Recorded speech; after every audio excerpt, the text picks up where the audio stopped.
The broadcast is now starting. All attendees are in listen-only mode.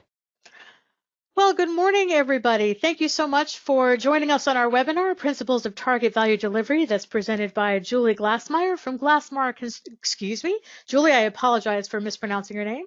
Glassmeyer Construction Consulting and Coaching. My name is Eileen Goldberg, and I'm going to be your moderator today. There's a couple things I'd like to go over before we get started. First of all, this webinar is being recorded, and a copy of the recording and the slide deck will be available for you after the presentation. Also, this webinar is very interactive. There will be polls throughout the webinar, so be thinking of those answers as we go through the presentation. Be really considering what Julie is saying as we go through the webinar. This webinar is available for AIA and AGC credits, continuing education credits. They are self-report, so you will be receiving a certificate of attendance when you receive the copy of the recording and the slide deck.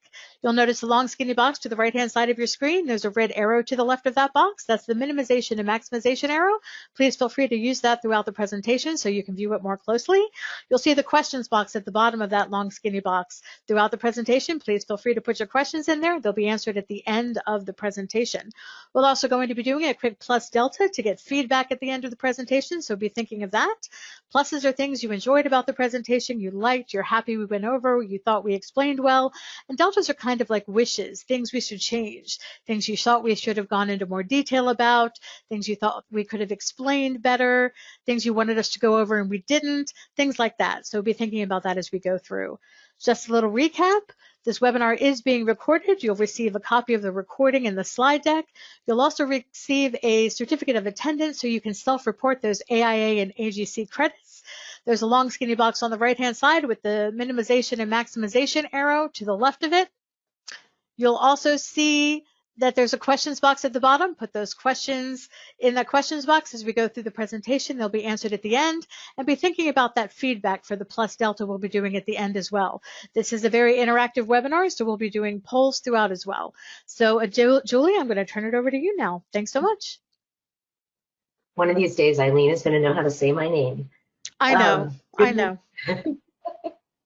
Good morning, everybody. I'm Julie Glassmeyer. G3C LLC. I am a coaching consultant for lean construction, target value delivery, last planner system. And I am excited to be here this morning. And actually, this is the biggest group I've ever presented this webinar to. We have people from all over the world, and specific shout out to our contingent from the Qatar LCI group. It is a pleasure to have you all with us today. Before we get into this, let me tell you a little bit about myself, if my slides will advance, which they don't seem to want to do for some reason. We'll do it that way. Okay, so that is me, my smiley face. I have a degree in construction management from the University of Cincinnati, and I spent 13 years working for a large construction manager here in Cincinnati, and that's where I was originally introduced to lean construction. And it was a project that honestly everyone expected was going to just be miserable to go through. And we kind of stumbled our way through the last planner system, all learning together. And it was one of the best projects I ever ran. So from there, I used it on every project that I managed up to being a senior project manager. And then I went and I was the manager of construction planning for a big HVAC and plumbing contractor. And I got to work with a lot of different construction managers and designers. And I got to train all of my foremen and superintendents in using lean. And for the last 6 years now, I think it's going to be 6 years in August, I have been a coaching consultant, and I travel all around the country and coach project teams and companies on implementing lean tools in their organizations and on their projects. So I have been a member of many, many projects at this point. All right, let's jump into it.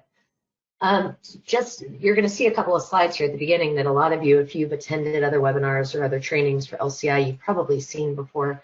And I think there's some important foundational information here. And first of all, what you've got here is how does lean work? So we've got these three connected opportunities by implementing lean, and one is coming up with impeccable coordination, creating a production system that really works to to deliver the value that we need to our owners at the end. And we are able to do all of that within this collective enterprise. And if you look on the right there, that triangle shows the three elements of any project that you've got. You've got the organization of the project, you've got the operating system, and then you've got the commercial terms, which is the contract. And what I really want to bring out here is very often there's a belief that target value delivery tools and principles can really only be implemented on an integrated project delivery project, which is the epitome of collaborative contracting, where all of the parties sign a single contract, there's shared risk and shared reward, and everybody is incentivized to help everybody else. That is an amazing environment in which to use target value delivery tools, but you need to understand as we go into this that you can implement this in any contract type. You can use the tools and get the benefits. The difference is you're obviously going to be able to recognize and realize more of those benefits the more collaborative your project is, because the incentives are there and the environment is set up to be more collaborative. But you can use this on a design bid build project, a design build project, design assist, IPD light, all the way up to IPD. So don't let yourself be limited by your contract type. Then we've got our 6 tenets of lean construction, which I think are really important to remind ourselves before we get into any kind of a training like this. And starting with the people are obviously what really drive every one of these tools that we use, and the collaboration and all of the other tenets that are below it. And so it's vital that we maintain a level of respect for everybody who's on our team, for the owners, for the vendors, for the subcontractors, and everybody that's working on our project. And by respecting those people, we're able to start recognizing all of those other benefits. We're looking to optimize the whole. We have a tendency in design and construction to look at a single piece. Maybe it's something that we're having a problem with, a certain challenge that we've got, and think that, well, if we can fix that or we can speed that part up, that it'll improve our overall project. But what we really need to be doing is figuring out how to improve the entire project by all of these other things that are going into it. We generate value by identifying waste and removing it, and we want to provide that value as it's defined by the end user and by the owner. And we're going to talk a lot about how we do that through target value delivery. As we eliminate waste, then we're able to provide more value because our time is better spent. And then focusing on flow. So as we remove those wasteful steps in our process, and then also as we start to really focus on those handovers within the different processes that we're using from party to party and from partner to partner, we can start getting that reliable flow through our project value stream. And then finally, continuous improvement. And to get continuous improvement, we need to understand that we want to innovate and we want to focus our attention on that respect for people and how can we improve the experience for everyone who's involved in our projects. And here are some books that are really good references for what we're going to be talking about today. And the first one, Target Value Delivery, the webinar is based on an 8-hour training that's been developed for Target Value Delivery. And that training was developed based on Target Value Delivery, the book. And you're going to see we've got references back to it, and actually the structure of today's training is based on that book. Transforming Design and Construction is also a very good one. And then Target Value Design. And really what I want to point out, Target Value Design is the earlier version. When all of these ideals were kind of developed and put into a structure, the idea was that it was a pre-construction concept and it would apply to design. And what has been realized as it's moved and evolved is that these principles should be applied to every step along the design and construction continuum for a project. And so that's where we go from target value design to target value delivery is what we're going to be talking about today. And here is a nice illustration of our journey to lean mastery. And if you look, the little star kind of represents where everyone who would decide to take a Principles of Target Value Delivery webinar or training class might be. And that's somewhere between awareness and understanding and trying to move through those steps from lack of awareness all the way up to mastery. And if you notice the little red dotted line, once we actually achieve mastery, or what we envision as mastery, what we then realize is we have so much more to learn. And so it's a cycle, the entire lean journey that we go through. Okay, let's do a quick poll question before we dive into target value delivery.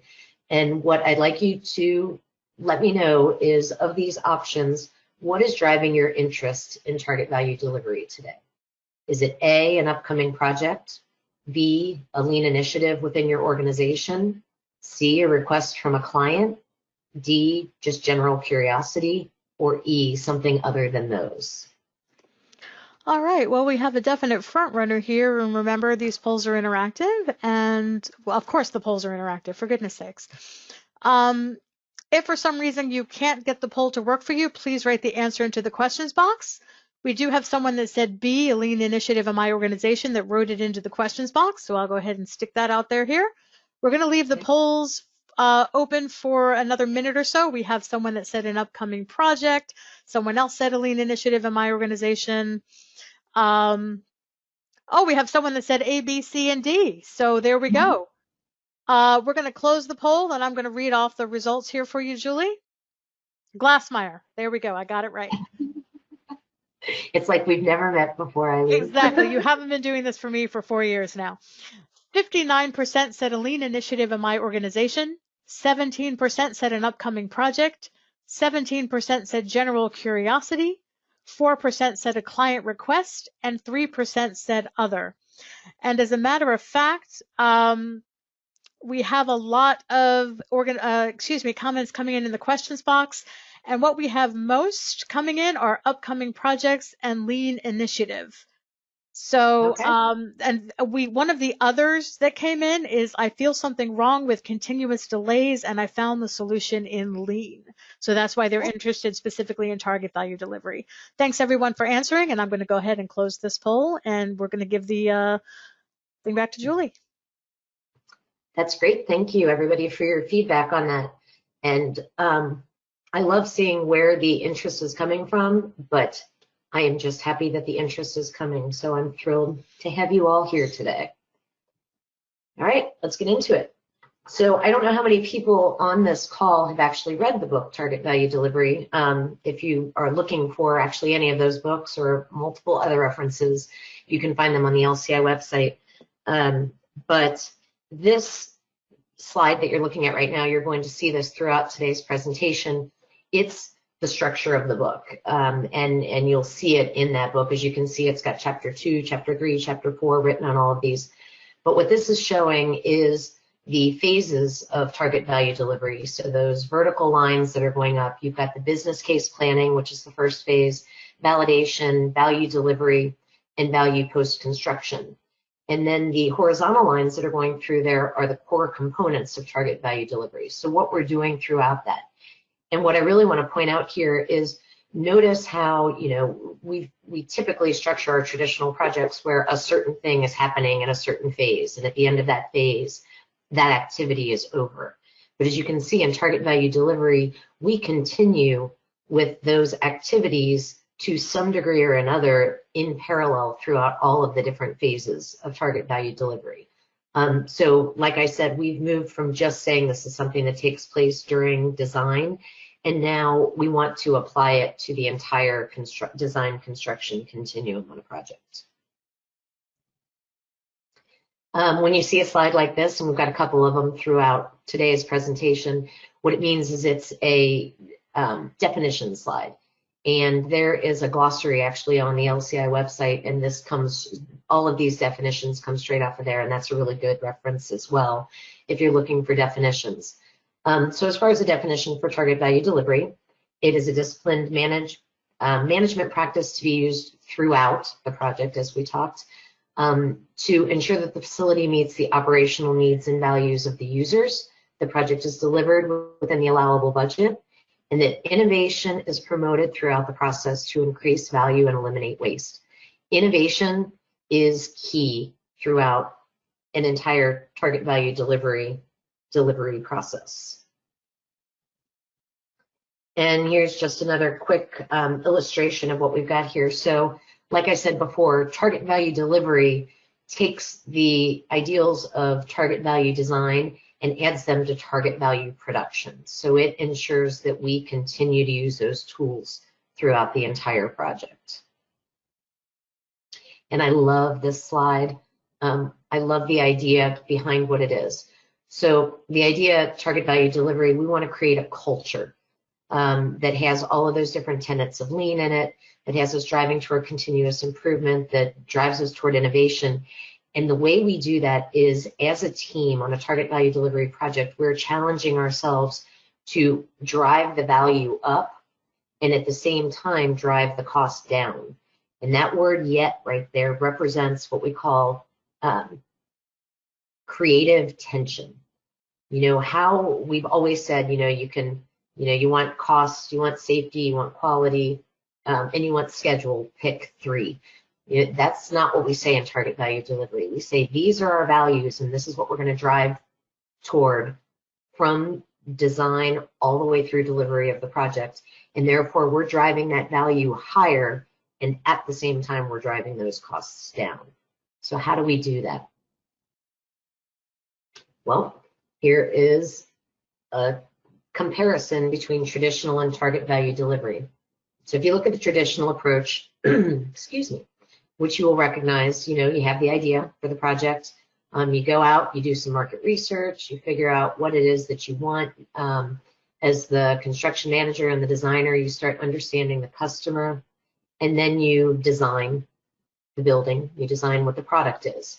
And then you go and you do a cost estimate. And for the most part, I think a lot of you will agree, the cost estimate is too high. We're over the budget.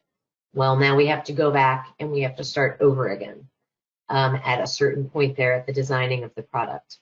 In target value delivery, we switch a couple of these up. So we still have the idea, we do the market research, we start understanding our customer, but then we establish what is the target cost for this project, what are the target values of this project. So I know there's a dollar sign there, but we're looking at the overall values and conditions of satisfaction, and we're designing it with that as input. So we're constantly comparing that design back to the cost and the value requirements of the project, so that when we finish that design, we've designed it to the target cost already. So that is the difference there between the traditional approach and the target value delivery approach. So that value engineering loop that we typically get into on a project, we avoid in target value delivery. And for those of you who have studied the 8 wastes, one of those wastes is rework. And anytime you find yourself doing value engineering, that is designers doing rework on a project. So we need to find a way to eliminate that from our process. Here's an overview of those phases. So the phases that we talked about, this graphic depicts that. So we start with business case planning. We go into which sets the targets for the project. And then we go into validation, which confirms that those targets are feasible. Then we get into value delivery in design and construction. So that's the point at which we're actually designing to those targets that we've set, and we're building to those targets. And then finally, value post-construction. So how do we go back and assess and learn from what happened during this project so that we can make improvements going forward?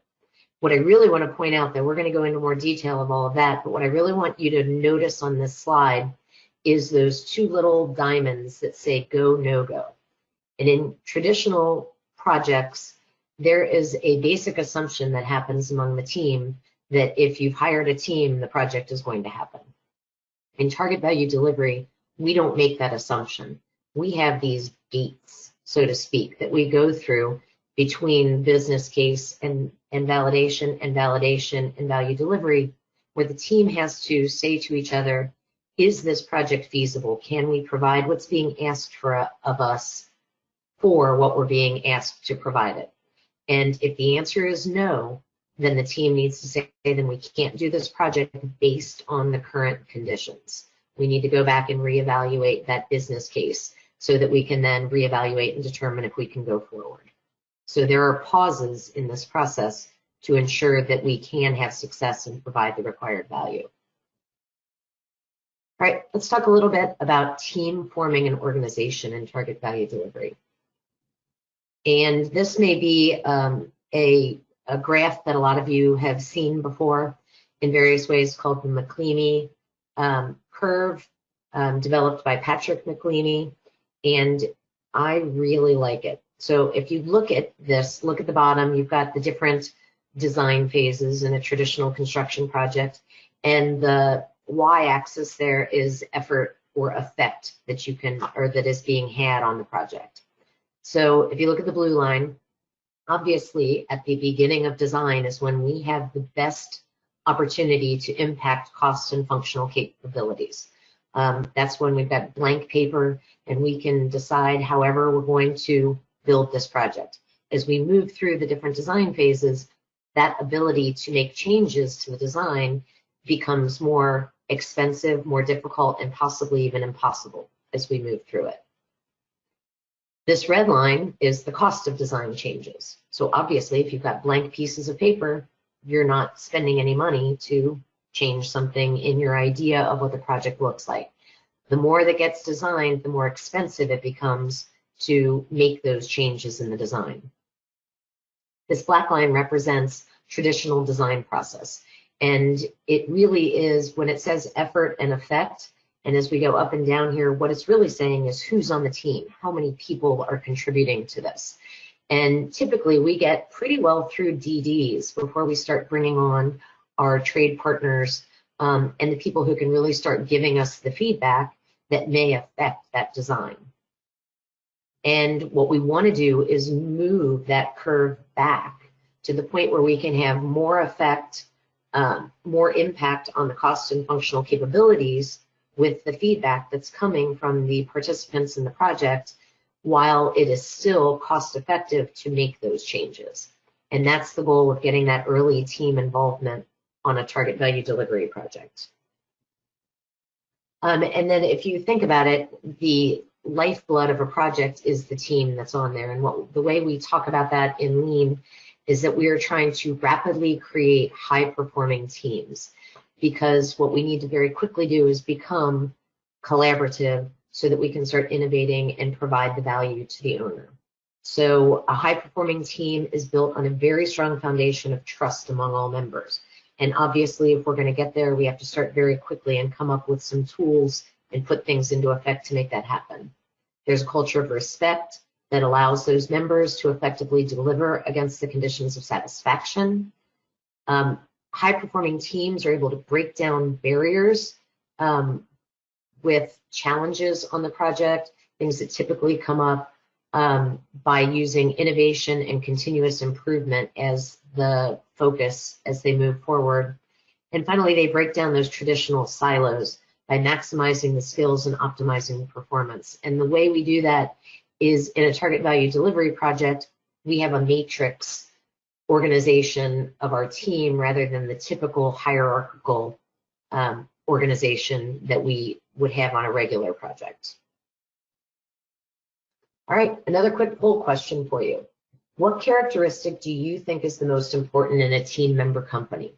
A, technical ability. B, experience using target value delivery. C, experience in the type of building project.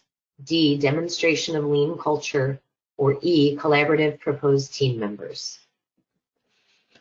All right, well, we have our answers coming in. And while we do that, I want to ask you a quick question here.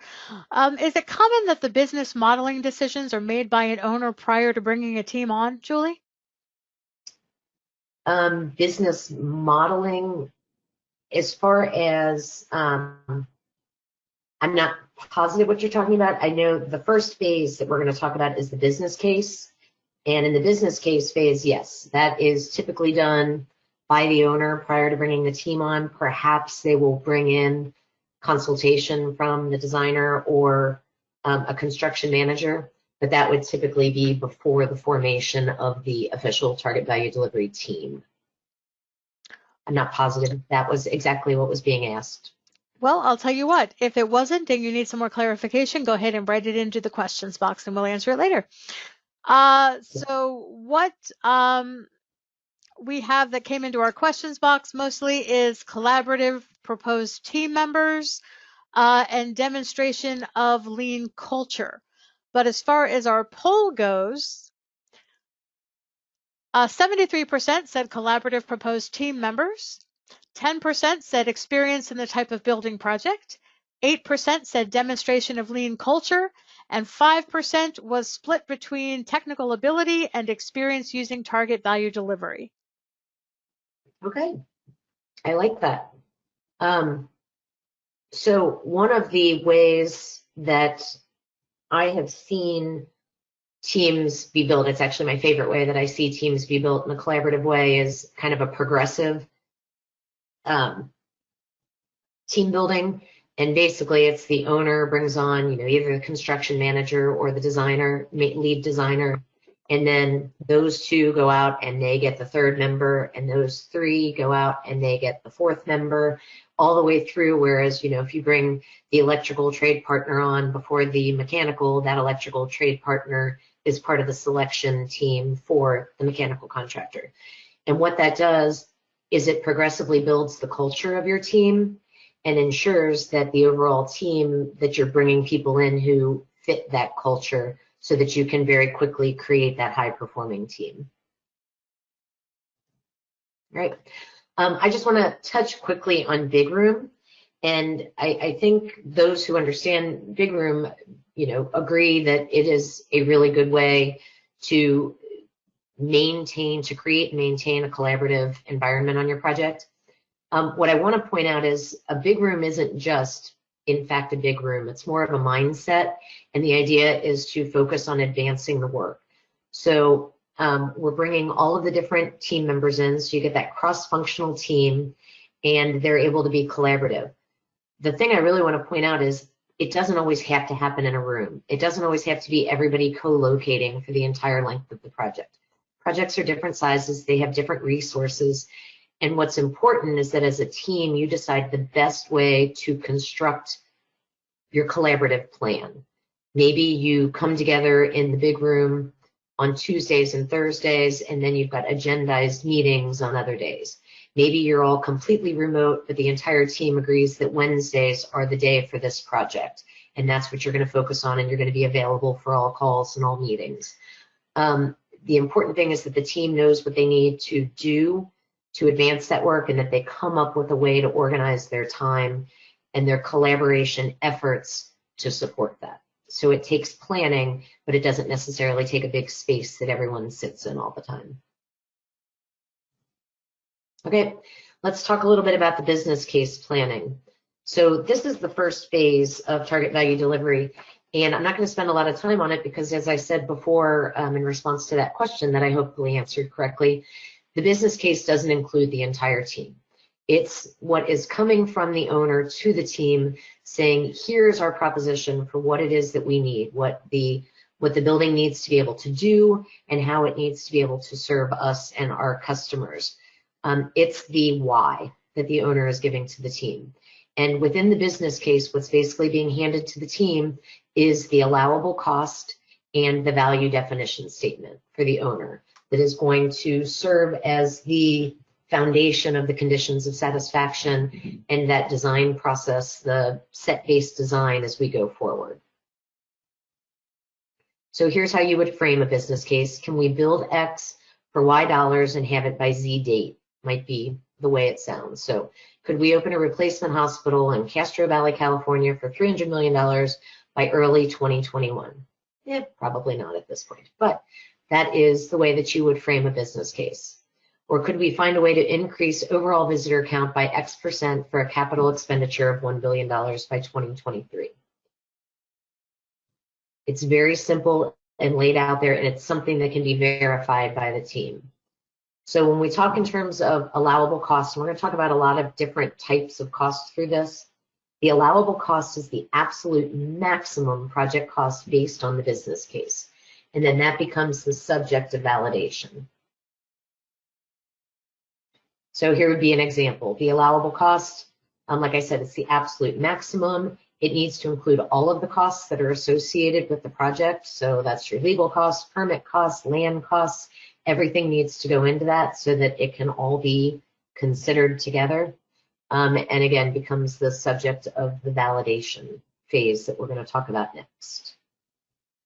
Okay, so you're going to see this slide's going to keep popping up with new kinds of cost terminology on it as we go through. All right, value definition statement. So this is something that's being handed to the team. Like I said, it's the owner is coming up with this within business case, and it is what the customer wants to get from the process. And it is high-level statements that describe the expected outcomes or the value of the project at the end of the day. The different values that are on here should not be ranked or weighted. They are the value that the owner wants to get, so there's no reason to rank or weight them. They're what we're going to drive toward. And it should include input from all of the different stakeholders that have a piece of this project. So end users, the customer at the end of the day, the owner of the building, all of those need to be a part of this. So here's just an example of a value definition statement. And this is actually from the example that we use in the 8-hour training. And it is basically, we do a community of tiny homes in Arizona, and it's for their HUD department. So they want to create community and environment, foster respect and restoration of self-esteem, economic stabilizing opportunities for community residents, equity building opportunities. So as you can see, these are really high level that are going to provide direction for the team as they design and build this project. All right, so then from there, we transition into the validation phase. And this is where the team is on board, and it's time to start validating whether the business case is something that can actually be done. All right, so in this, the team determines whether the project is viable based on the outputs of the business case, so comparing it to those allowable costs in the value definition statement. And then at the end of the validation phase, we have outputs that the team needs to have. There should be scope definition, conditions of satisfaction that draw from those value definition statements, and a target cost that the team is going to drive through. And then at the end of validation, like I said, we've got one of those go, no-go decisions that needs to be made by the team. Can we do what's being asked for from the business case? Can we deliver that? And if we can't, we either need to redefine the business case or the project can't go forward. The expected cost. This is, the allowable cost is the maximum that the owner can spend to build the building. The expected cost is what the team determines during the validation phase makes sense based on benchmarking from previous projects, either in the same area that are similar type of building, and then normalized to match the area and the type of building that is actually being built. What do we expect this project to cost from traditional standards? And that's how we develop that. And then target cost is the next step. So if we expect this is a $40 million project, if we built it using traditional methods based on benchmarking of other projects, then what do we as a team say we are going to target? So if it's a $40 million project, maybe we're going to target 32.5 for this project. Maybe we're going to target 30 million. What does the team feel comfortable saying this is our target? And this should be a stretch. The team should say, hey, this is expected. If it was best in class, we're going to beat that. You need to give yourself something to create that creative tension so that you get the innovation into the planning and design that drives you toward that better value and lower cost.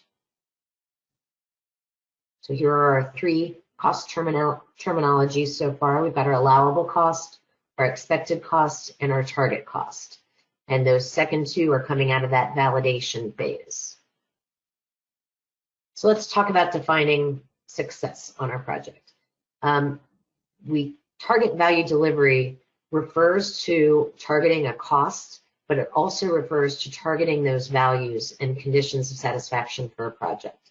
So the value definition that is being given to us by the owner in the business case, we need to then as a team, and remember the owner is a part of that team, we need to create the conditions of satisfaction.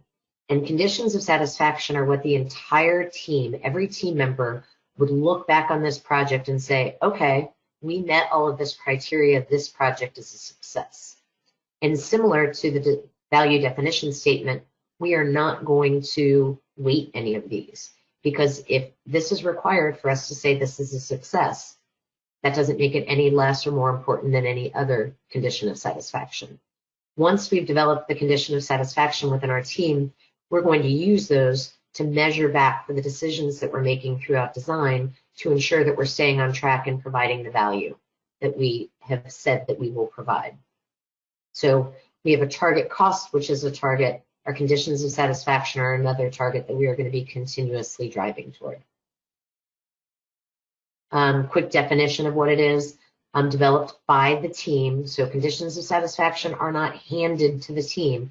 They are developed by the entire team, including the designers, construction manager, trade partners, owner. All of them are a part of that team that's putting them together. They're measurable statements. And when I say you make these measurable statements, you also need to determine how often you're going to come back and say, how are we doing against these? And are we within our threshold of success? Or do we need to make changes to how we're operating so that we can get back on track? Here's an example of team-developed conditions of satisfaction from that example project that I talked about before. As you can see, there are measurable because they've got numbers, 25% workforce inclusion, but then some of the other ones are more qualitative. And for that, they're still measurable, but you may have to send out a survey to the team. You may have to say, what is morale? How happy is your team to be here from 1 to 10? And you determine at the beginning, if we get outside of the 8 to 10 range, then we need to stop and we need to come back and figure out how we are going to achieve what we said our goal was here.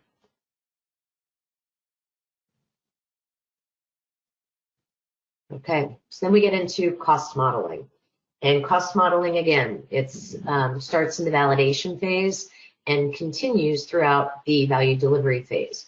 What we're doing in validation is we are setting up the structure of our cost model and beginning to flesh it out, and it becomes more and more accurate as we move through the value delivery stage. It's one of our definition slides here. So the cost modeling process begins in the business case with conceptual benchmarking to determine the allowable cost. This informs the development of the project cost model. The initial cost model should be developed before the design team makes the first quantifiable decision. So you are not taking the design from the design team and using that to create your cost model. You are creating your cost model before you design anything. One of the hardest parts of target value delivery is keeping the designers from drawing things at the beginning until you've set all of this up. It's a shift in mindset. So before the design begins, the team must collectively understand the preliminary cost model for the project so that you've got something to measure the design decisions against as they're being made. The model is a model of cost components and systems of a project, structured to allow them to be continually updated. As decisions are made or as we're sitting there with multiple sets of decisions, we need to be able to illustrate that with our cost model. The process provides the team with a constantly up-to-date cost model and should allow for projecting what-if scenarios. So like I said, you've got to be able to show those different options that are up there until a final decision is being made. And the exact structure that the cost model takes is up to the team to determine what best works for them. And here's just an example of a simple approach. Visual, in my mind, is always the best. Obviously, you can't always count on whiteboards and post-it notes on the wall, especially if your team is remote and you need to come up with some way to make it visual, but you need your team to be able to see it. And so here they've got their cost model tracking, they've got their risks, the things that they're watching that could be a problem and cause a challenge to their cost model, their path back or opportunities. I know a lot of teams do track risk. We want to make sure we're tracking those opportunities too. Where can we get savings, build value, so that we can always be looking at both of those. And then hot topics. So this is a very visual way of showing that. All right, so types of estimating that take place during target value delivery. We've got cost benchmarking, which I've mentioned a couple times now. We've got conceptual, and we've got production estimating. And in cost benchmarking, what we're looking to achieve here is a level of accuracy around 10 to 15%. And it starts with the business case. It's refined during validation. It informs the original cost model that gets created. It establishes a lot of project assumptions, because as you do cost benchmarking, that means going back and looking at those other projects, normalizing them so that they meet the criteria of the project that you're building to get a good idea of what the project should cost. And so during that, you're making project assumptions. You know, we're assuming it's going to be on this site. We're assuming we've got these departments in our hospital. We're assuming we're going to need this many square feet. You're making a lot of assumptions that are going to be further refined as you go through the process. During this, we start identifying the risks and informs the team of what can be done. So what can we expect based on traditional methods that have been used in the past? And throughout this process and during validation, we want to do something that's called big ideas. And you might want to do this multiple times. I would suggest doing it multiple times. And it's really having these brainstorming sessions where you come in and break into small groups and work together and come up with ideas no one's come up with. And it might be for things to add to the project, to add value. It might be for ways of delivering the project. It might be for things that could be prefabricated or modularized. It might be for ways that the team can work together and share resources. Nothing is off the table at this point, and this is one of kind of the first steps to driving toward that innovation that we're going to use to provide that value to the owner. All right, now let's talk about continuous estimating, and this is, I've touched on it a little bit and alluded to it.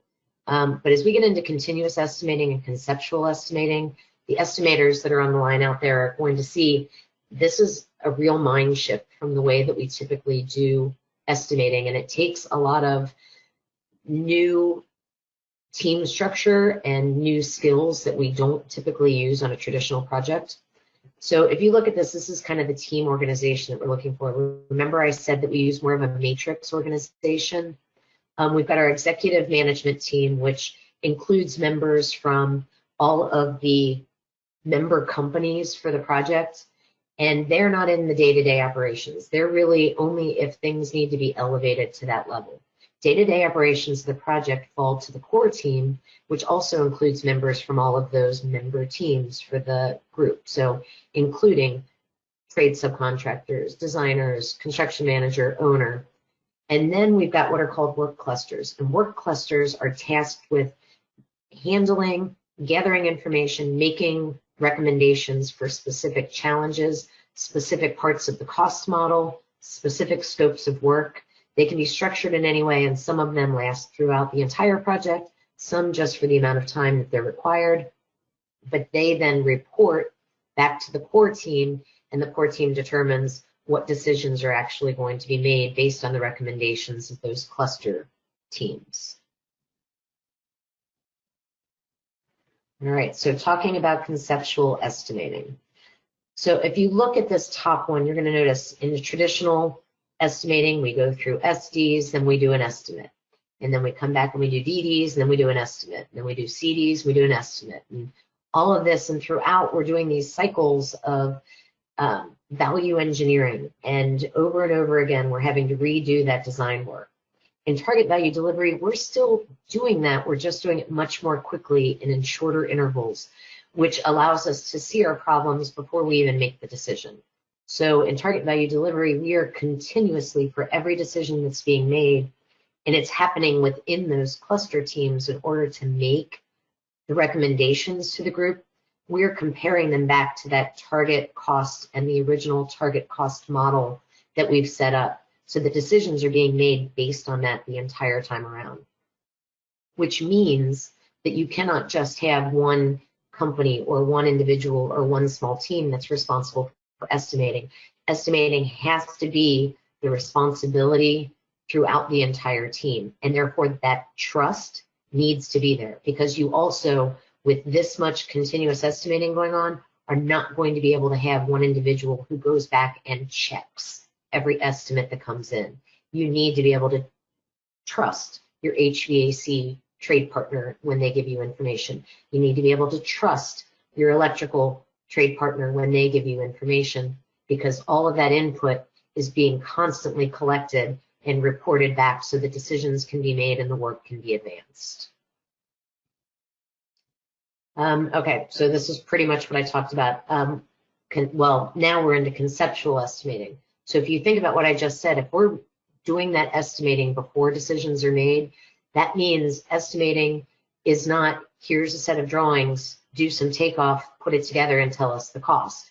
It is a lot of, here's our idea of what we want to do based on what the assumption we've already made and what is being described to you. Give us an idea of what this cost is going to be. So it is a switch. It's this learned skill to be able to, first of all, have the designers describe what it is that they want you to estimate, and then for the estimators to work with them to give them good, reliable feedback so that decisions can be made going forward. The idea when we get into conceptual estimating, when you've got these descriptions, you've got this feedback, you've got the input from the design side, is that we are hopefully approaching 5 to 10% of what the actual cost would be for that. And I know somebody's going to ask me, you know, how did these percentages work? And really, these are our target percentages. The better our teams work, the closer we get to these percentages, and we can really start getting more and more reliable as we work through this process. So the goal is to provide cost information before the team moves forward with decisions. We're going to be comparing it back to the conditions of satisfaction and the target cost for the project. We need just enough detail to inform those decisions, and it's going to support what we're going to call, and what we're going to talk about in a minute, called set-based design, where we're looking at multiple options at one time, not just one, and then making the best decision out of those. And then production estimating is the best accuracy, of course. Hopefully we're getting within 1 to 3% of the actual cost of the project at this point, because this is estimating that's based on the production drawings, the actual design. Once the decisions have been made in the set-based design process, now we're actually doing what we're used to. We're doing takeoff, we're putting together budgets, and so we should be very accurate by this point. And as we're going through these different types of estimating, we are refining that cost model and making improvements on that. And in order to inform the continuous estimating, the conceptual estimating, and the decisions that are being made throughout this, we've got conceptual design, which is also a departure from the way that we've typically done it. The idea in traditional design is that we want to make decisions as quickly as possible. We always tell the owners, please make all of these decisions right away so that we can design the project. The idea with Lean is making decisions at the last responsible moment, which means we're dragging that out a little bit. We want to make sure we're making the right decision based on the right information that supports our target cost and our conditions of satisfaction. And that draws this out and requires what's called more of conceptual design as opposed to the production design where we're drawing drawings and writing specifications. In conceptual design, we are developing our criteria for the project. We are organizing the information so that it's easily understandable and can be a part of that conceptual estimating process. We're using set-based design to do all of this, and then we are integrating it into the final product that is being provided. Here's one of our definition slides. Set-based design is a method that keeps the requirements and options flexible for as long as possible. Like I said, waiting till that last responsible moment during the development process in order to find, by means of set intersection, so where we've got the best decisions that go together and work best together, the best combination that solves the problem as a whole. Set-based design supports teams driving innovation while reducing development costs. Agile and Lean intersect at set-based design. So That's where we bring, if you're familiar with Agile and you're familiar with Lean, this is where they kind of come together and converge on a design and construction project. Here's how we traditionally do it, point-based design. We start with a few options. We very quickly get down to one option and we move forward with that. And then we design the whole thing out and then we test it by doing an estimate. And then what we very often find is we have to go back and pick another one of those options in the value engineering process. And that creates this iteration cycle that is very large and takes a lot of time and costs a lot of money. With set-based design, we start with multiple options in all of our different areas of the work, and we immediately discard the ones that are very low value. And we continue with the ones that still have promise as we go through. And at this point, we are doing that conceptual estimating to compare them back to our target cost, but we're also looking at our conditions of satisfaction and the value statement that we received from the owner to ensure that we're making the decision that is providing the most value and staying within our target cost. They're continuously reviewed. They are looked at within our cluster teams and reported back with recommendations to the core team until final decisions are made. And because we're doing this, we don't have those iterative cycles. We don't get to the end of the production design and find out that we're over our budget and have to go back and start again. So that's the goal of set-based design. And here's an example of a visual board that is tracking the set-based design on a project, where they've got the multiple options available for the team to see, and then they are being whinnied down as decisions are being made and represented on this board. So then we move out of the validation phase, and we move out of validation into value delivery. And remember that we've got that gate early on where we're deciding on the feasibility. Once we decide it's feasible, then we design to our targets and to our value definition and conditions of satisfaction. And once we've started whinnying this down, we start moving into value delivery, which is the production drawings and specifications for the project, and then ultimately the construction of the physical project on the job.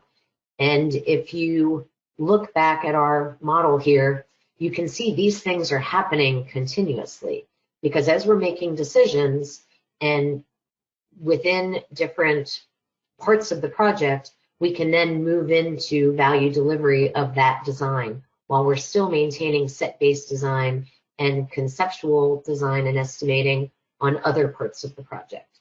So that's why we show all of these different things running parallel through all of the different phases of target value delivery. So after validation, we get into our value delivery phase. And the definition here is that work progresses in small batches. And for those of you who have used Lean, used the last planner system, used TACT planning, that's the whole idea. As we work in small batches, put small pieces together, make decisions one is at the other, and we create more and more handoffs between the different team members, we can create that flow and optimize the overall project, which are main tenets, some of those 6 main tenets of Lean design and construction. The design is continually evaluated to the target cost, value definition statement, and the conditions of satisfaction to ensure that we are making the decisions that support all 3 of those things. And then teams explore innovative ways to achieve the goals and add more value. We are creating a lot of tension here. We are holding ourselves very accountable to doing better than pretty much any project of the sort has done before, and that requires us as a team to find innovative ways to do that. So production design, like I said, this is exactly what we're used to. This is making a decision on what we're going to be doing and starting to actually draw it, design it, put the specifications together, create the documents that are going to be required to actually go out in the field and build it. And this is where we really start getting closer and closer from, remember, we started at allowable costs as the first cost that got established. We're getting closer and closer to being able to realize what our actual cost on the project is going to be. So at each one of these steps, our confidence in our cost model is increasing. And remember, as that's happening, we're carrying contingency that equates to the amount of confidence we have. So at that original cost model, cost benchmarking, we have much lower confidence in our estimate at that point than we should at this point. So our contingency should be going down and down as this is occurring as well. And during production design, again, it's similar to conceptual design. The framework for production design typically takes the form of offline work clusters and regularly scheduled integration events. So just because we've gotten into production design doesn't mean we're leaving the structure that we've created. Even within production design, we are constantly reporting back to that core team, working within our cluster team. It's not just in the hands of designers. The designers now have the help of those trade partners that are providing input, perhaps providing design assistance and design work, and making collaborative design decisions that are going to support the project. And then construction. And again, construction can begin while all of these other components of target value delivery are still going on. And we also want to keep in mind, things are going to come up during a construction project. Challenges, unforeseen conditions, and each one of those should be approached with the same mindset that we've approached all of our design decisions up until this point.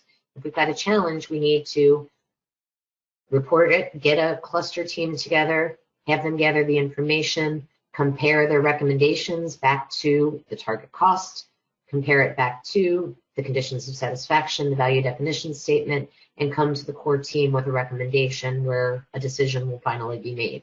So we don't abandon the principles of target value delivery just because we're out in the field and actually building the project.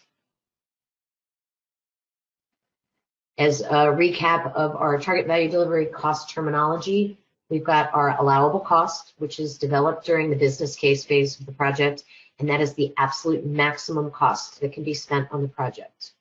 Then we go to our expected cost, which is the team now in the validation phase, determining based on benchmarking, what would we expect this project to cost in a traditional sense. And as you can see, there's less than or equal to. As we go through each of these cost types, they should be less than or equal to the one before them. Because now we know what our expected cost would be in a traditional environment. We know we're going to be target value delivery.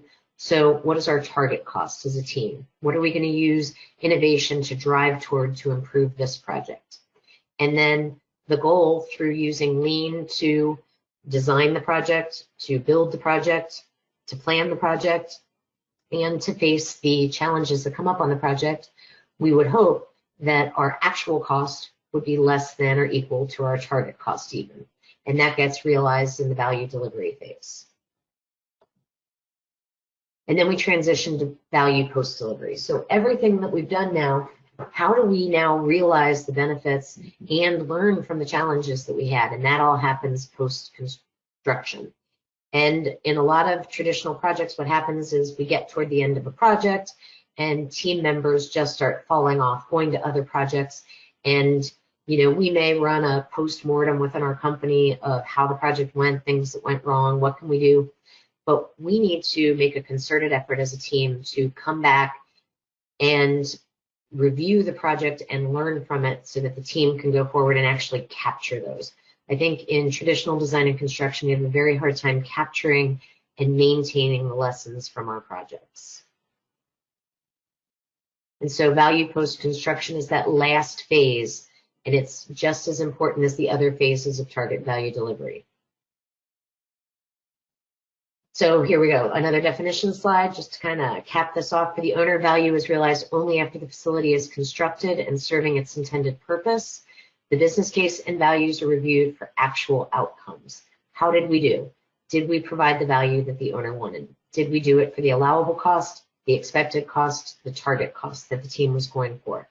How did we do against the conditions of satisfaction? Not only in how they affected the owner and the value that was provided to them, But those conditions of satisfaction also include conditions that are specific to the team members. You will almost invariably have one condition of satisfaction that says everybody makes a reasonable profit. Well, how did you do as a team against those conditions of satisfaction? And this is the time that you can go back and review them. Poll question. What part of traditional design and construction are you most excited to eliminate with target value delivery? A, silos, B, lack of transparency, C, value engineering, or D, overschedule and over-budget projects? Wow, we had a front runner and then it was severely taken over by something else. We're going to leave the poll open for a little bit more time. All right, we have some people that have written into the questions box. We've got most people say silos. We do have a lack of transparency.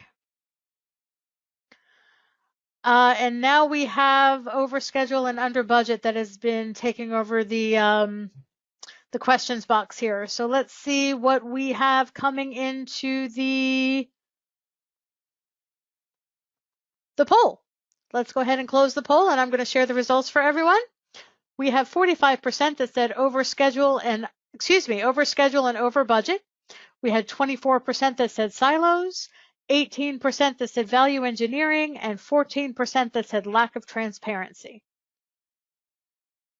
I obviously respect every one of those answers because I think those four things are huge and very much mitigated by the use of target value delivery tools. And guess what? I have another poll question for you. What part of target value delivery are you most likely to implement tomorrow? Validation with go, no-go decision, conditions of satisfaction, cost modeling and continuous estimating, or set-based design? All right, let's see what comes into the questions box here. We'll read those out first and see if there's a... All right, let's see. We have conditions of satisfaction, validation with go, no-go decision, quite a few set-based design. Oh, we've got some all of the above. Someone's going to get right in there with target value delivery. Awesome. We've got a cost modeling. We're going to close the poll in a couple seconds so everybody get your vote in. I love that. Someone's just going to get right in there. All right, and I'm going to go ahead and close the poll, and I'm going to share the results with everyone. 36% said cost modeling and continuous estimating. 25% said conditions of satisfaction. 21% said set-based design, and 19% said validation with go, no-go decision. Is that normally what you see, Julie? You know what? I haven't kept track of the percentages that I usually get, but I think every one of them is an excellent one. I think conditions of satisfaction and validation are probably the easiest ones to do tomorrow if you were going to do something. So, but they sound pretty well distributed. I like all of the above. Go for that one. I agree. I agree. All right. So just very quickly, as we go through, these are the things we want to think about. So measuring the outcomes, you've got business outcomes when you're going back post-construction. What was the final cost and design of construction, the final schedule compared to what it was originally, operational performance, and then quality and use. We want to measure how our project process outcomes were. The project quality, safety, appropriate integration of stakeholder input. How did we do with that? And then finally, value outcomes. Looking back at those value-based decisions that the team made throughout the process and analyzing them, assessing them for how well they were done and thinking about how can we improve on future projects. Okay, again, just to remind you, thinking about where you are currently on your journey to mastery of Lean and how Lean can help you, how you guys are doing right now, and then what that's going to look like when you feel like you got to mastery and you got to kind of start again and keep learning. Some examples, like I said, there are a lot of different books, resources, e-learning tools, webinars. The LCI is a great website and a great place to go to learn more. Like I said, e-learning courses. And aside from that, I'm going to say thank you all for listening to me for the last hour and ask if anybody has any questions. Well, we do have quite a few questions. I want to say we might not have time to get to all of them. If we don't, I send the questions directly to the presenter. Julie, I'm going to put you on the spot. We're going to do it in an Excel file. And for any ones that we don't get to, Julie, I'm going to have you answer them in the Excel file, and we will send them to everybody when we send out the recording and the slide deck. And we are going to send out the recording and the slide deck to all participants, so be on the lookout for that. So we're just going to go right ahead into the questions. And remember, we're going to be doing a plus delta.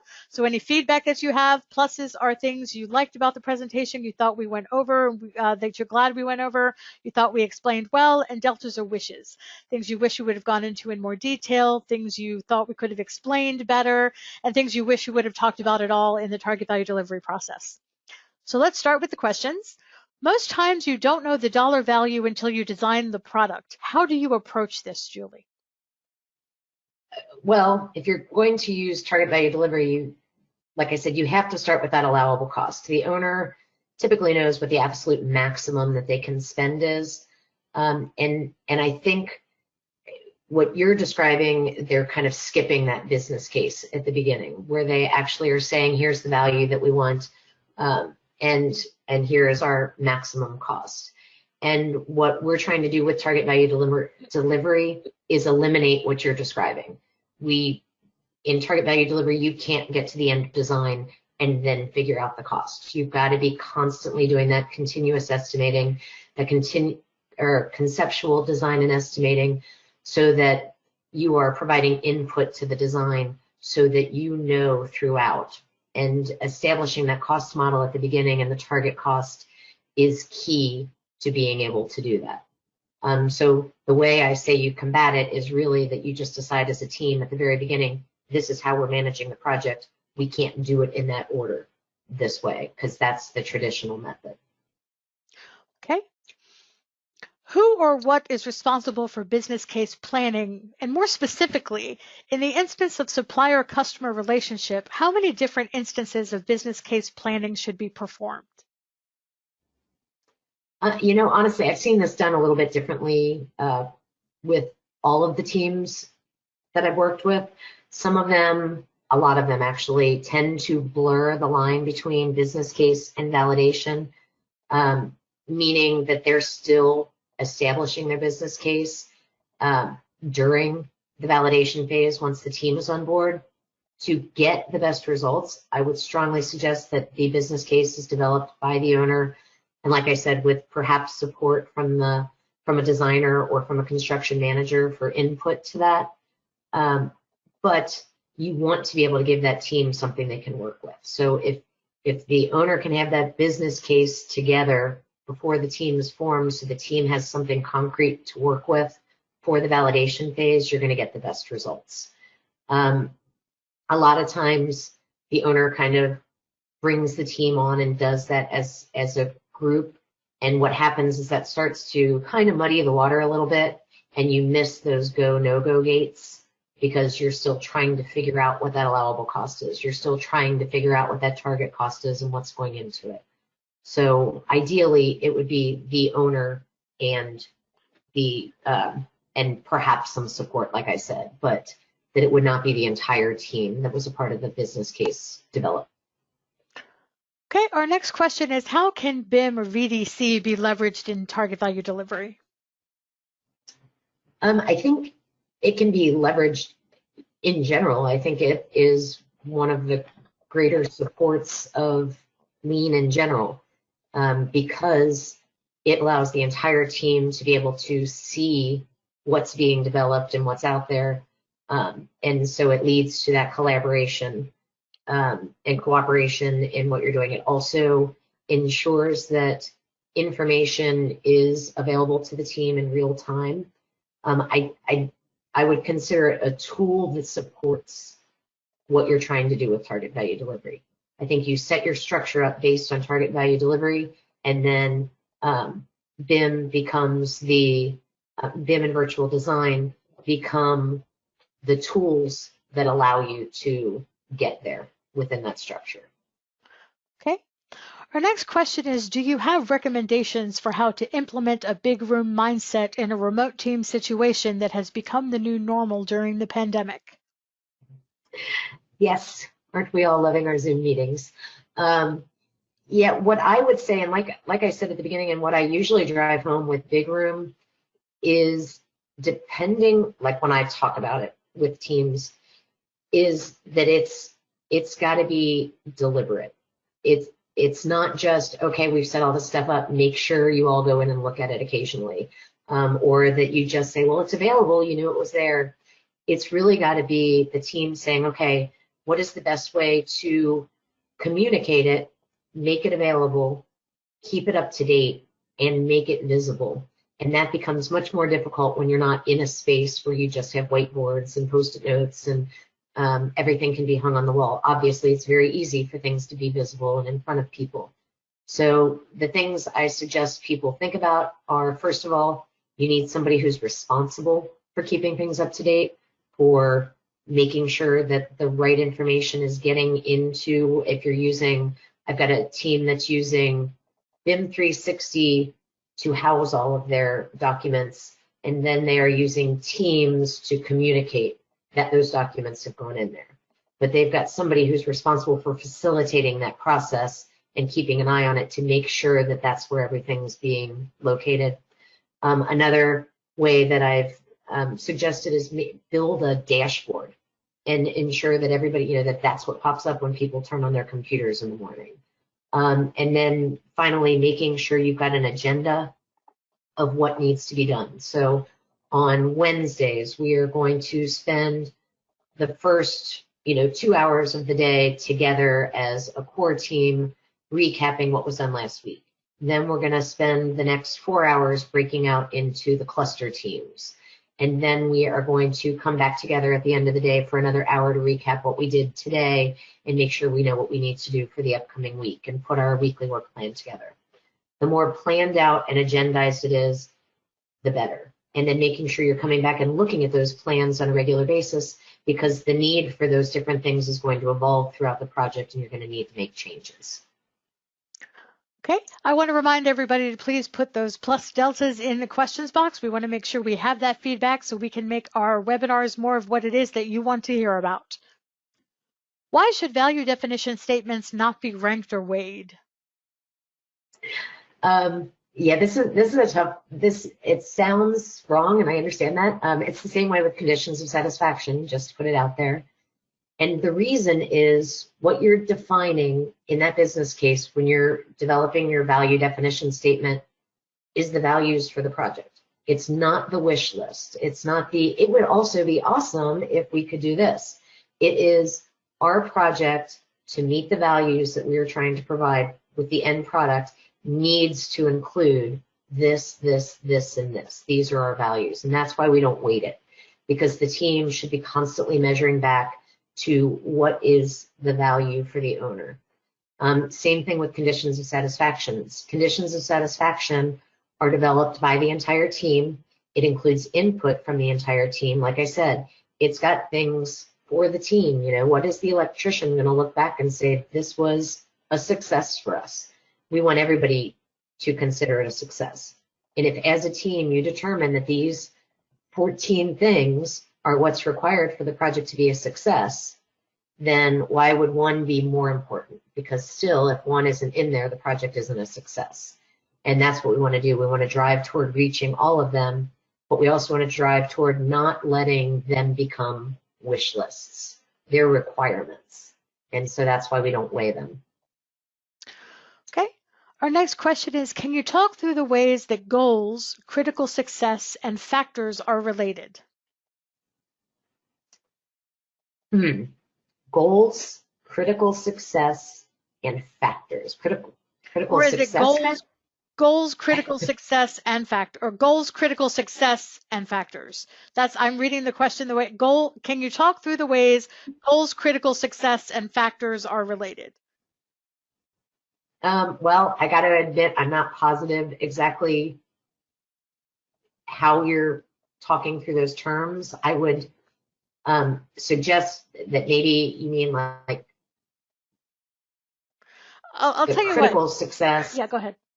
Okay. Yeah, I don't actually want to delve into that because I'm not quite sure I understand the question. If you could actually rewrite that question back and let us elaborate a little bit more, we'll go ahead and answer that question. But we want to be sure that we exactly answer the question the way that you would like it to be answered. So if you wouldn't mind doing that, that would be great. And then we'll come back to that question. So Julie, we're going to go back to slide 40, and this is the one where you specifically showed us how target value delivery can be viewed, is viewable. And the question is, what would be an example of a hot topic that wouldn't already be a risk of some kind? Oh, okay. It's the one with all the Post-it notes. The one with all the Post-it notes, yes. One with all the Post-it notes. So I'm sorry, tell me the question again at the end of it. Yes. What would be an example of a hot topic that wouldn't already be a risk of some kind? Oh, okay. So a hot topic. So you've got your risks. Risks would be identifying things that could go wrong, could cost, money, could reduce the value of the project. So it might be a risk is that the cost of steel is going to go up, or a risk is the permit costs are going to be more than we anticipated or something like that. Then your opportunities are going to be the path back. It's going to be what could go right, what kind of innovations could we put into this, how can we drive the value. And then your hot topics are really just if you've worked in terms of a constraints log and a parking lot, it's going to be the parking lot things. What do we need to make sure that we as a team follow up on? Maybe we don't know if this is a risk or an opportunity or just something we need to work through. Or, a hot topic might be early on, we need to define the agenda for our big room meetings, or figure out how we're going to put together our how we're going to make the target value delivery.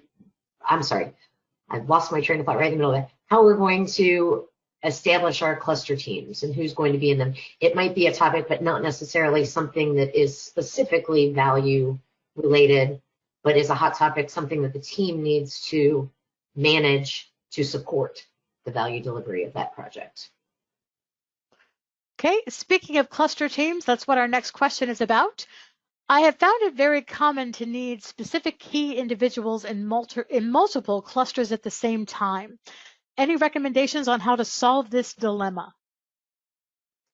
I know exactly what you're talking about, and yes, and I would say this is going to happen even more on the smaller projects that don't have the resources to have a lot of people on them. And so you are going to have, in order to have those multifunctional cluster teams, there are going to be people who are required to be a part of more than one of them. And that is difficult, and it becomes a time management issue. And I think what ends up needing to happen is, which cluster teams do those individuals actually need to be a specific key part in that they need to be at every cluster team meeting, provide constant input, provide leadership. And in that sense, those cluster teams need to make sure that they are taking that into account and they are being scheduled complementary, in a way that works together for those individuals that need to be in more than one. And then aside from that, the ones where they don't need to be necessarily the key players, but they do need to provide input, they need to be specific. That cluster team needs to be able to pull that individual in for that specific input, as opposed to making that person a key member that needs to be at every meeting. So there are different levels of input for a cluster team, and I think you need to figure out what works the best for your team and for those individuals, because you will always find that there are key individuals on a project that have more responsibility than others, and that needs to be respected and managed by the entire team so that they're not overwhelmed and overworked. So this is going back to clusters. In the target value delivery book, it recommends to have an individual responsible for the cost or the lead in estimating. However, we have found this difficult to implement as the estimating skill level varies greatly between individuals. Julie, how would you recommend they deal with that?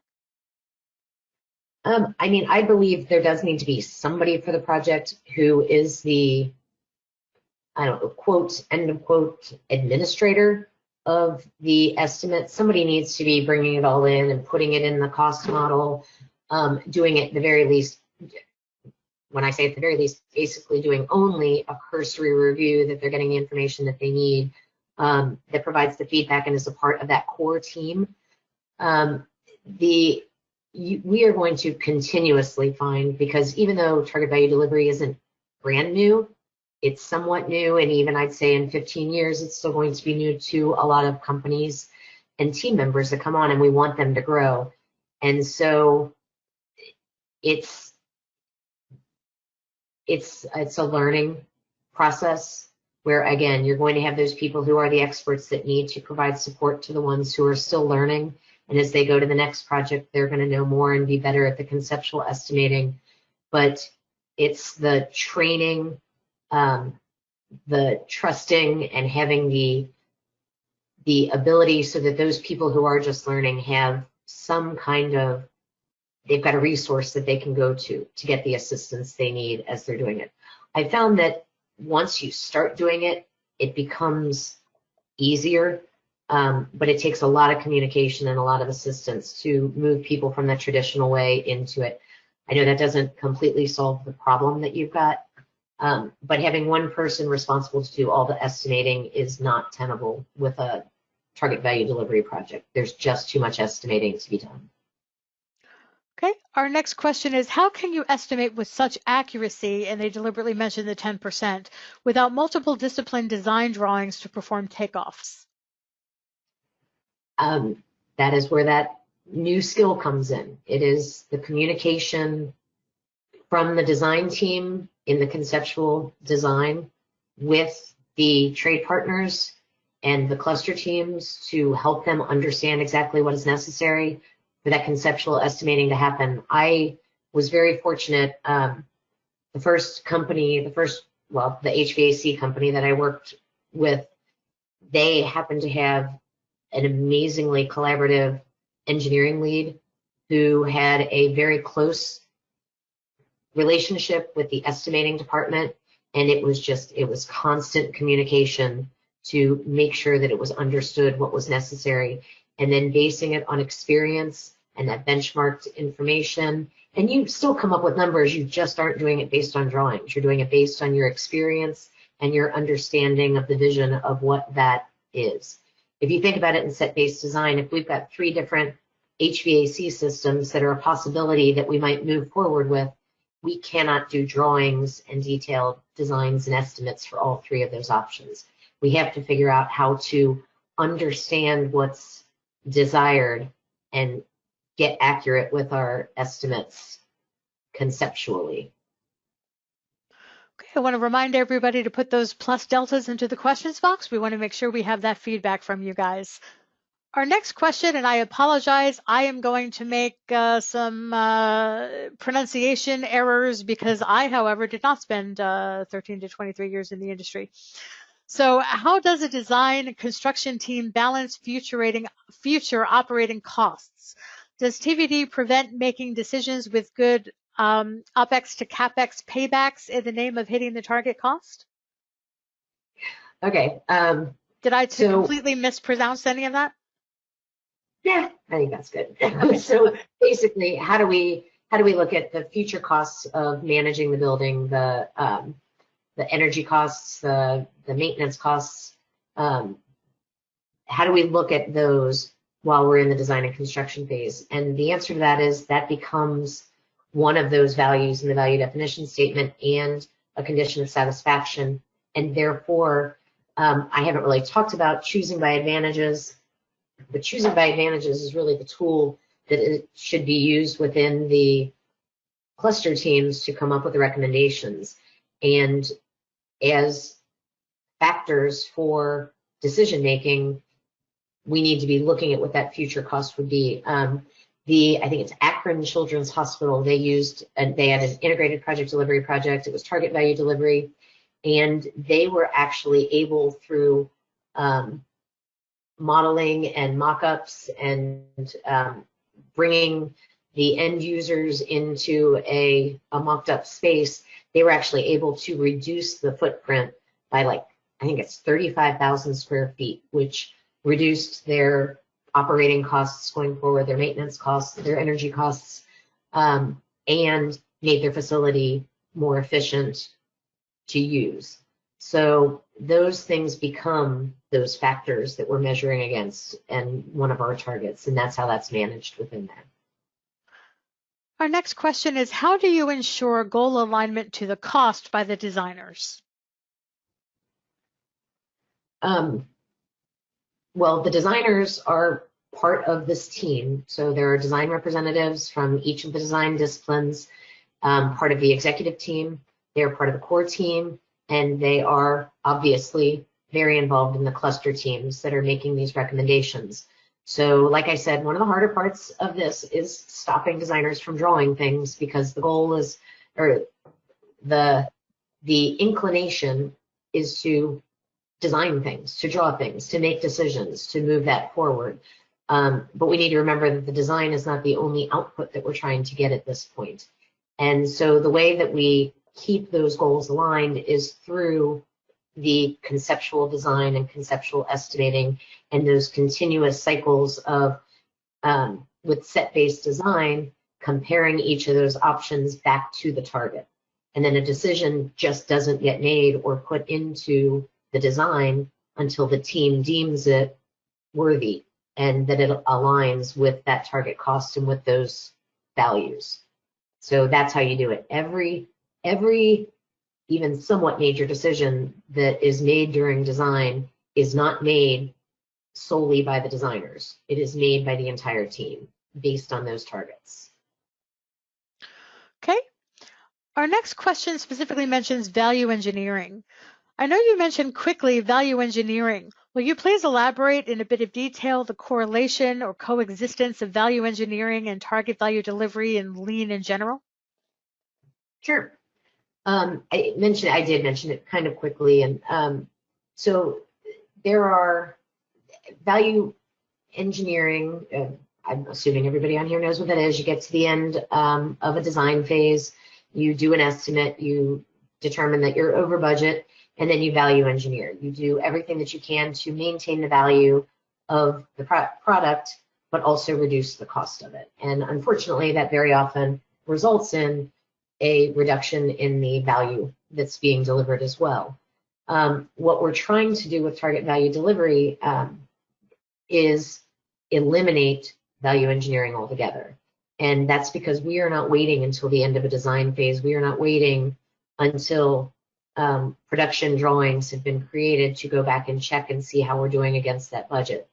And if you think about it, value engineering is rework on the part of the designers. You've gone through this whole phase of design, and you've discovered it's over budget, and now you have to redraw and re-specify and do new research and all of that. And so we're trying to eliminate that rework on the part of the designers.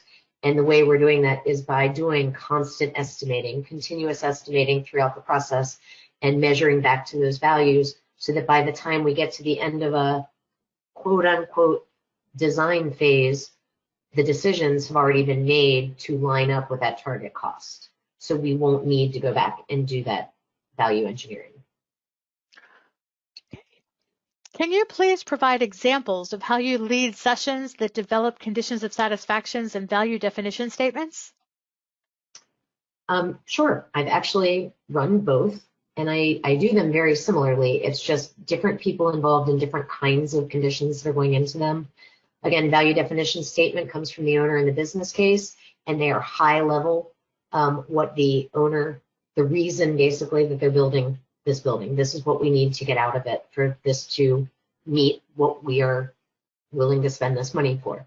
Conditions of satisfaction have to do with the team, and those value definition statement are an input to the conditions of satisfaction. The way that I typically run it, it can be done in a lot of different ways, but I bring the entire group together and I break out into small groups that do brainstorming, and then we bring those together and everybody presents what they had, and usually you find that a lot of them line up and match, and then I have the team vote. We look at the ones that have the most votes on them, we put those up there, and then we have a discussion of, okay, this is what the group has kind of decided needs to be on here, but is there anything missing that you are not going to consider this a successful project if it's not on there? And so we may take things off or add things based on specific discussion, but we start very much with brainstorming in small groups to get as many ideas on the table as possible. And then we refine that as the day goes on. And remember, value definition statements and conditions of satisfaction can be refined and changed by the team as the project goes on. You might find yourself well into design and be like, you know what? We really should have put this as a condition of satisfaction. And if the team agrees to it, you add to it, and that now becomes another factor that you're measuring back to. Wonderful. We have time for one more question. Can you elaborate on target value delivery's correlation with the last planner system? I know, easy question for you. Sure. Yeah, the last planner system. So target value delivery is kind of how you are setting up your production system on the project. Say it's the way that your team's going to operate together, and it is the goals and the tools that you're going to be using. The last planner system tools, so the weekly work plan, the daily huddle meetings, the 6-week look ahead planning, the pool planning, all of those things are the tools, the individual tools that are being used to advance the work. So you're going to use it throughout. You're going to have weekly work plans throughout target value delivery. You're going to do pool plans to plan out how your design is going to go and how your construction is going to go. You're going to have 6-week look ahead plans and daily huddles, and all of those things are still going to be used to organize the work that is being done in a target value delivery model. Well, wonderful. LCI would like to thank everybody for attending our webinar today. I want to let you know that this presentation was being recorded. A copy of the recording and the slide deck will be emailed to you. There are still some questions. We know they were not able to be answered in the time limit provided.